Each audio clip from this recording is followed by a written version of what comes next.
A 2 3/4.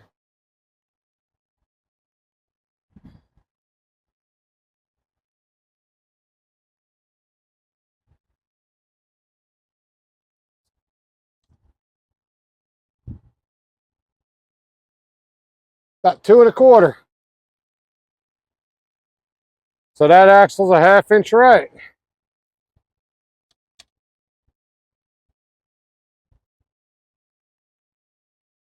Look at that, Dave, 2 1/2. That's 3 times. We backed her up, pulled her forward, and we still got the same repeatable measurement. And we hadn't done anything.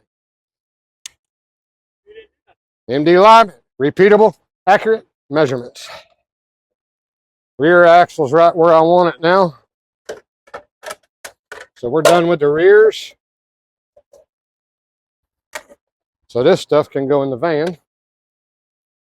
So we're gonna check our caster after reducing it. Zero that out. It's on zeros. We're gonna go down here and put it on the axle pad.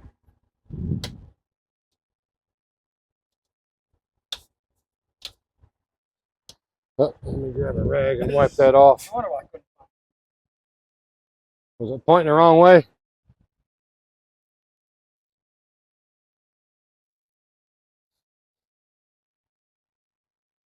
Wipe the debris off of this pad. So we went from 5 1/2 to 3.9. 3.8, 3.9. I'm gonna call it 3.8 on the passenger side. So we reduced it from 5 1/2, 5.6, whatever it was, to 3.8.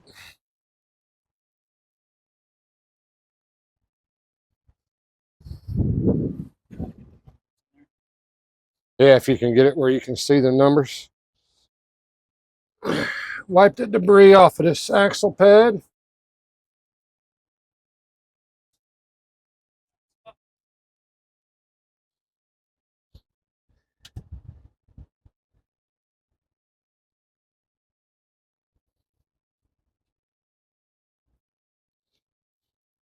.3, 3.4, splashing back and forth. So we reduced this side from 5 1/2 to 3 1/2. We're gonna improve your ride about 20%. Increase your steer tire life about 20%.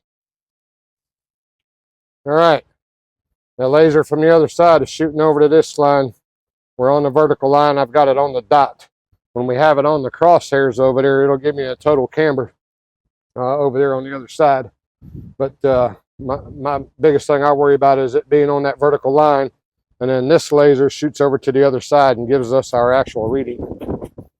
So we'll go over here, see what we got, and if we need to adjust it some. Well, see there, guys? His tires were flat, nice and even wear, other than the outside rib on the passenger side. That thick line is a 16th toed in. The thin line is 0 right here. This thin line is 0. The thicker line is a 16th. My laser is shooting over, and we are on the 16th. So we're hitting it. We're a little light on the 16th. So I'm going to, I may just bump this in just a tiny little bit and lock it down just to bring it a little bit more, but just fine tune it. But or I could leave it there. The tires are really telling me to leave it there, right? Because they're nice, they're flat, they're even, there's no feathered wear. You said there was none on the other side. You know how to check feathered wear. We've taught you. Just sliding your hand in and out across the ribs. They're nice and smooth. Dave keeps his air pressure up, 10 psi over what's on the sidewall. Other than this wear right here, which we're gonna get him over and get him, his tire guys, to take this off the wheel, flip it, put this to the inside. This wear can be causing a little bit of a right pull. So once he rotates it, that pull will be gone. It may pull a little bit left, actually, but he knows that. He's dealt with this before with the tire conicity and a radial pull. So I'm not worried about Dave coming back and trying to shoot me when he leaves and says, "Ah, this thing now it's pulling left." I know you know that.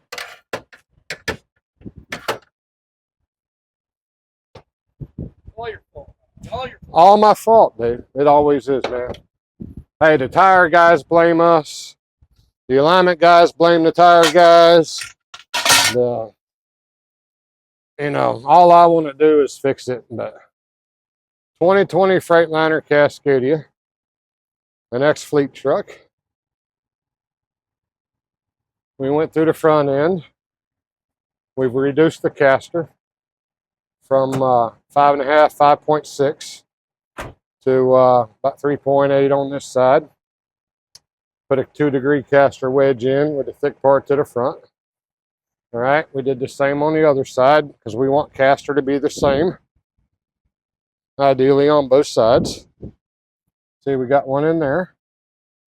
The toe was good. It was just a light 16th. We brought that to I bumped it in a little bit, bring it to a 16th. All the other components are good on this truck. When we did this truck almost a year ago, we had centered the rear axles in the truck. We've already gone through that on the video here. We threw a 16th inch shim here on the back driver's side to put just a little more thrust in this rear axle to the right. Now we got a 2 1/4 measurement over here on our target. We got a 2 3/4 on the other side. The front axle we didn't touch. We got a 2 1/2 here. We got 2 inch on the other side.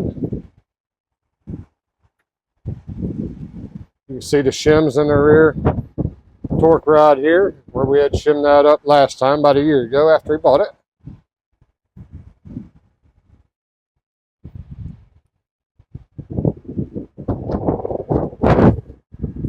If you look close in here on the front axle, you can see the shims in there with that tab sticking up where this axle was centered up last time. So we're going to go up here. We're going to lock this hood down.